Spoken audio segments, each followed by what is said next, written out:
ഈടാ കിടക്കുന്ന കിടപ്പ് കണ്ടില്ലേ?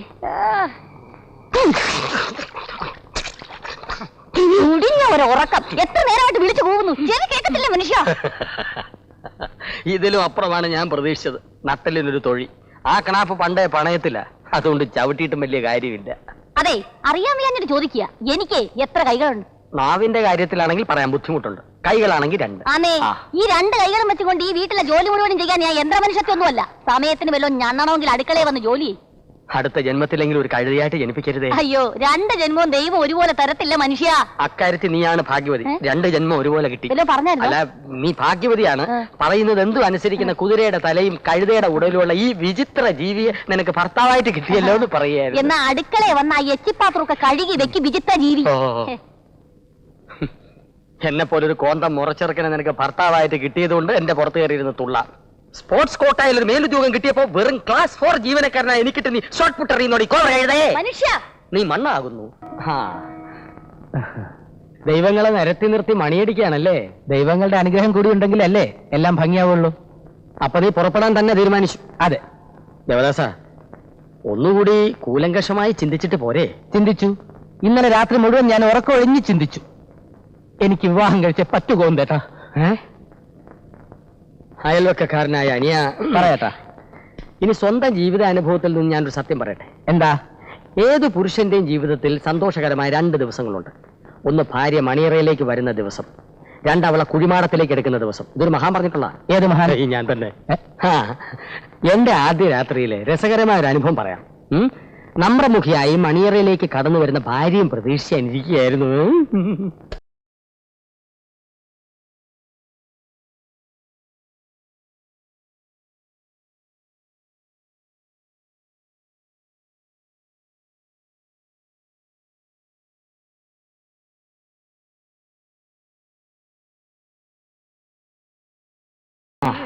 കല്യാണം വരെ ഇത്രയും കാശിലവാക്കേണ്ട വല്ല കാര്യം ഉണ്ടായിരുന്നു? പാല്. പാലിന്റെ കാര്യം തന്നെയാ പറഞ്ഞത്. ടീ പാർട്ടിക്ക് 10 ലിറ്റർ പാല് മതി എന്ന് പറഞ്ഞാ 20 ലിറ്റർ വാങ്ങിച്ചു വെച്ചിരിക്കുന്നു. പഴം വിളമ്പേണ്ട കാര്യമേ ഇല്ലായിരുന്നു. ഇതിലെ ഇവിടെ ലഡു മാത്രം പോരായിരുന്നു. ഇതൊക്കെ കാശ് കൊടുക്കുന്ന ഞാനാണേ. ചേച്ചി, നീനും കഴിച്ചോടാ? പാർട്ടിയുടെ പലഹാരമൊക്കെ ഇപ്പൊ കഴിച്ചേ ഉള്ളൂ. ഇനി ചോറ് 1/2 മണിക്കൂർ കഴിഞ്ഞ് കഴിച്ചോളാം. മോളെ, പന്തലുകാർക്ക് കാശ് കൊടുത്തില്ല. ഇനി എല്ലാം നാളെ അമ്മ പോയി കിടന്നു. എന്തിനാടാ എഴുതിക്കുന്നത്? ഈ അവിഞ്ഞ മൂത്ത് നോക്കി വേറെ എന്തോ ചെയ്യാൻ. പോട്ടെ ചേച്ചി, എനിക്ക് വിശക്കുമ്പോ ഞാൻ ചേച്ചിയെ വിളിക്കും. ചേച്ചി വന്ന് വിളമ്പി തന്നാലേ ഞാൻ ഉണ്ണു. ശരിയടാ. ഉരുട്ടി തരേണ്ട പ്രായം. എന്തായാലും നോക്കി പേടിപ്പിക്കുന്നേ? ഒന്നുമില്ല. വാമേ നോക്കുവോ? നീയും അമ്മയും കൂടി ഈ കഴുതയെ ലാളിച്ച് വഷളാക്കി. ഇപ്പൊ നാട്ടുകാർക്കും വീട്ടുകാർക്കും വേണ്ടാത്തവനായി. ശുദ്ധ എമ്പോക്കി. അങ്ങനൊന്നും പറയല്ലേ. മണ്ണാർശാലയിൽ ഉരുളി കമഴ്ത്തി ഉണ്ടായ പൊന്നു മോനാവൻ. അതാ അവന്റെ വാ ഉരുളി പോലെ ഇരിക്കുന്നത്. ഒരിക്കലും അടയില്ല. ഗോവിന്ദ, എന്റെ കുടുംബകാര്യത്തിൽ ഇടപെടരുത്. നീ എന്റെ മുറപ്പെണ്ണാണ്, കളിക്കൂട്ടുകാരിയാണ്, സമ്മതിച്ചു. പക്ഷെ ഇന്നു മുതൽ നീ എന്റെ ഭാര്യയാണ്. ഒരു അപേക്ഷയുണ്ട്. എന്നെ പേര് വിളിക്കരുത്. ഗോവിന്ദേട്ടാന്നോ, ഗോവിയേട്ടാന്നോ, ഗോയേട്ടാന്നോ, അങ്ങനെ എന്തെങ്കിലും വിളിക്കാം. കിന്നരിക്കാതെ കിടന്ന് ഉറങ്ങാൻ നോക്ക്. എനിക്ക് രാവിലെ ഓഫീസിൽ പോകാനുള്ളതാ. എടുത്ത നമ്മുടെ ആദ്യ രാത്രി. അയ്യോ, ഇതെന്താ ഇന്നത്തോളം ആകാശം പിടിച്ച് തലയിലോട്ട് വീഴുവോ? ഇനി ഒരുപാട് രാത്രികൾ വരും. അയ്യോ, എന്റെ അമ്മ ഹോർലിക്സ് കുടിച്ച് കാണത്തില്ല. ഈ അച്ചി വീട്ടി ആദ്യ രാത്രി ഉറങ്ങാൻ വന്ന എന്നെ വേണം തല്ല.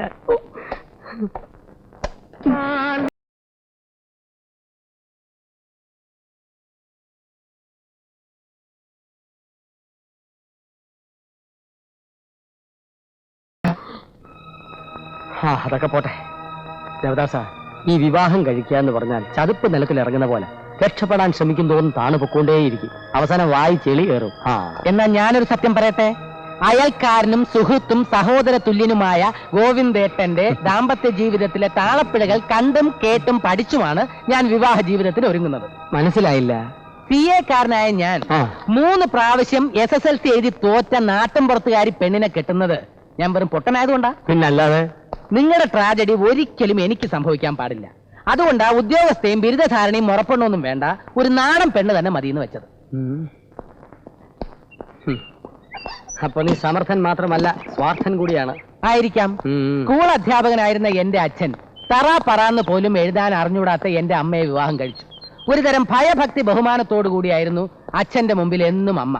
ഈ കോളനിയിലെ എല്ലാ ഭർത്താക്കന്മാരെയും അസൂയപ്പെടുത്തിക്കൊണ്ട് അങ്ങനെ ഒരു ഭാര്യയെ ഞാനും നേടും. എങ്ങനെയുണ്ട് എന്റെ ഐഡിയ? കൊള്ളാം. ദൈവമേ, ഈ തല നീ എനിക്ക് തന്നില്ലല്ലോ. അങ്ങനെ സ്വയം കുറച്ച് കാണേണ്ട കാര്യമൊന്നുമില്ല. ഗോവിന്ദേട്ടന് വിവരമൊന്നും ഇല്ലെങ്കിലും അത്യാവശ്യം ബുദ്ധിയൊക്കെ ഉണ്ട്. പക്ഷെ അതെന്റെ വൈഫ് മനസ്സിലാക്കണ്ടേ അനിയ? അതെന്റെ അടുത്ത് പറഞ്ഞിട്ട് ഒരു കാര്യമില്ല. വണ്ടിക്കർ സാർ എങ്ങനെയെങ്കിലും എന്നെ രക്ഷിച്ചേ പറ്റൂ, അല്ലെങ്കിൽ എന്റെ ജോലി പോവും. എന്ത് പറ്റി?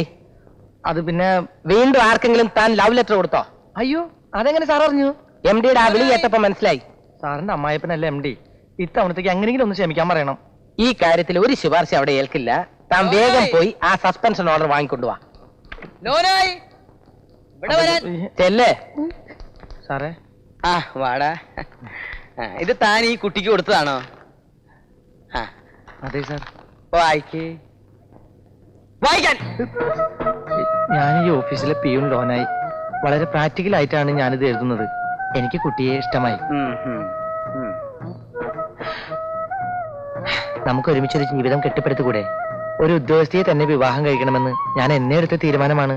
എന്റെ ശമ്പളമായ 800 രൂപയും ഭവതിയുടെ ശമ്പളമായ 1200 രൂപയും കൂടി ചേരുമ്പോൾ 2000 ആയി. വീട് വാടക ഒരു 500 രൂപ, കറണ്ട് ചാർജ് 300 രൂപ, പച്ചക്കറി പലചരക്ക് ഒരു 600 രൂപ, വാട്ടർ ചാർജ് 100 രൂപ, പാലിന് 300 രൂപ. അങ്ങനെയൊക്കെ നീക്കി വെച്ചാലും 200 രൂപ ബാക്കി. അതിന് നമുക്ക് ലാവിഷായിട്ട് സിനിമ കാണാം. എന്തേ? സാഹിത്യമൊക്കെ നന്നായിട്ടുണ്ട്. പൊക്കോളൂ. ഓ, thank you. ഞാൻ നിന്നോടല്ല, കുട്ടി പൊക്കോളൂ. കുട്ടി പൊക്കോളൂ.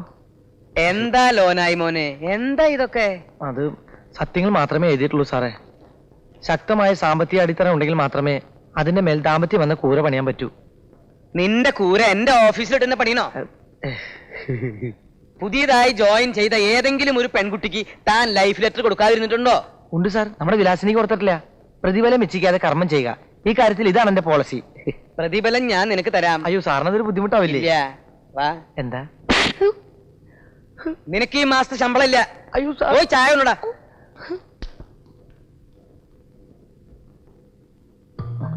ശമ്പളം കട്ട് ചെയ്യും പോലും. ലോകത്തെ കിടലം കൊള്ളിച്ച ഹിറ്റ്ലറും മുസോളിനിയും പോലും പ്യൂൺസിനോട് സ്നേഹത്തോടെ പെരുമാറിയിട്ടുള്ളൂ. എന്ന് ശരി കേട്ടോ. അങ്ങനെ പറ്റോ?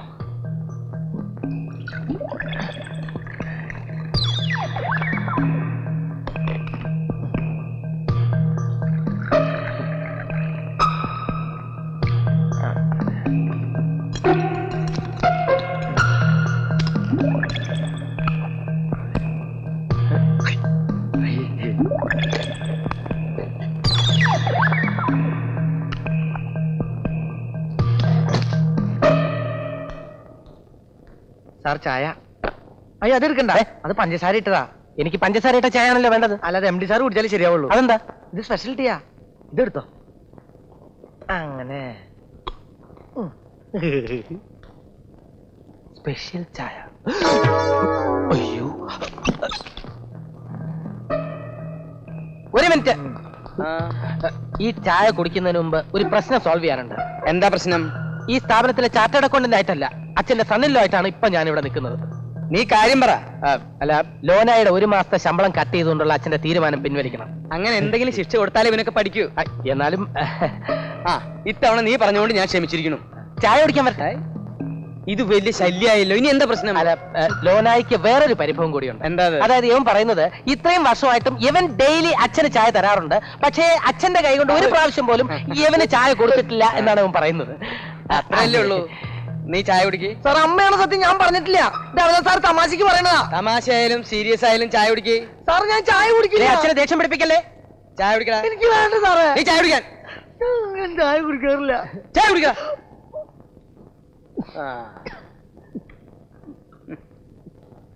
സന്തോഷായി. എനിക്കും അതെ. എനിക്കിന്ന് ലീവ് വേണം. ലീവ് തരാൻ പറ്റില്ല, ഇവിടെ ആളില്ല. എനിക്ക് ലീവ് വേണം. ലീവ് തരില്ല. എനിക്ക് ലീവ് വേണം. അല്ലെങ്കിൽ ഇപ്പൊ പോവും. എന്താ? അല്ലെങ്കിൽ ഇപ്പൊ പോവും സാറേ. ഇപ്പൊ പോവും സാറേ. എന്തിന്? ബെഡ് കോഫി തരാൻ. എന്നിട്ട് കുളിച്ചു വരുമ്പോഴേക്കും കയ്യിൽ രാസ്നാദി പൊടിയുമായിട്ട് അവൾ കാത്തിരിക്കുന്നുണ്ടാവും. മൂർധാവിൽ അവൾ തന്നെ നന്നായി തിരുമ്മിത്തരും. ഇല്ലെങ്കിൽ തലയിൽ നീരിറങ്ങും അത്രേ. തിരുമ്മി കഴിഞ്ഞിട്ട് ഒരു സ്കൂൾ കുട്ടിയെ പോലെ എന്നെ അണിയിച്ചൊരുക്കും. കുപ്പായത്തിന്റെ ബട്ടൺസ് എങ്ങാനും പൊട്ടിയാൽ അപ്പൊ തന്നെ തുന്നിത്തരും. എന്നിട്ട് തീൻമേശയിൽ പ്രഭാത ഭക്ഷണം എല്ലാം റെഡി. വിളമ്പിയതെല്ലാം ഞാൻ വയറ് നിറച്ച് കഴിച്ചോണം. അല്ലെങ്കിൽ പരിഭവ. മതി മതിയെന്ന് പറഞ്ഞാലും സമ്മതിക്കില്ല. പിന്നെ ഓഫീസിലേക്ക് പുറപ്പെടാൻ നേരത്ത് എന്നും ഒരു സ്പെഷ്യൽ സമ്മാനം തരും. സമ്മാനമോ? എന്താ അത്?